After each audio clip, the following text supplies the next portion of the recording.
Also, in his interview with Maria Bartiromo the other day, the president suggested that people should be jailed for what he said earlier in the week was a very obvious crime. You're an attorney and the president's spokesperson. Perhaps you could lay out the elements of this crime. What crime was committed, and in what way? I assume you're referring to the Obama administration and the unmasking and... The president calls OBAMAGATE. What is it? What are the elements of that crime? Yeah, I'm really glad you asked, because there hasn't been a lot of journalistic curiosity on this front, and I'm very glad that you asked this question.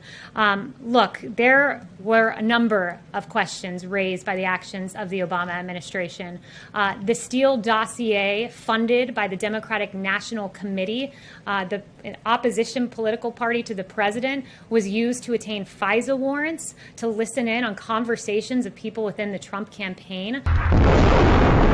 There was the unmasking the identity of Michael Flynn, and we know that in a January 5th meeting in the Oval Office with President Obama, Sally Yates from the Department of Justice learned about the unmasking, not from the Department of Justice or from the FBI. She learned about it from President Obama and was stunned and could barely process what she was hearing at the time because she was stunned of his knowledge of that.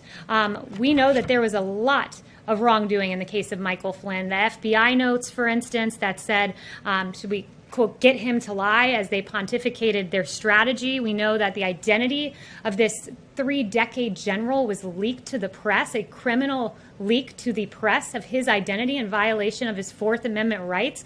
These are very serious questions. They've been ignored by the media for far too long, and I'm very glad that I think that is the second question that I have fielded on Lieutenant General Michael Flynn, because justice does matter. Those questions, they matter. To be clear, I heard you mention one thing you said was criminal, and that was what?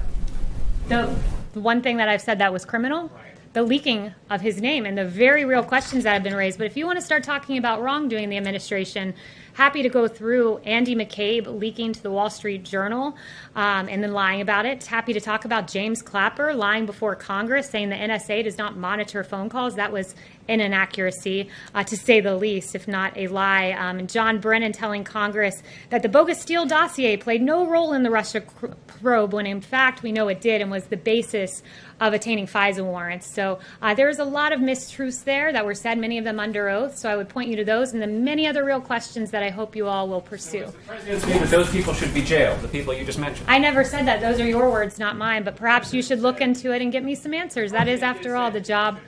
That is, after all, the job of reporters, to answer the very questions that I've laid out, and I hope you guys will take the time to do it.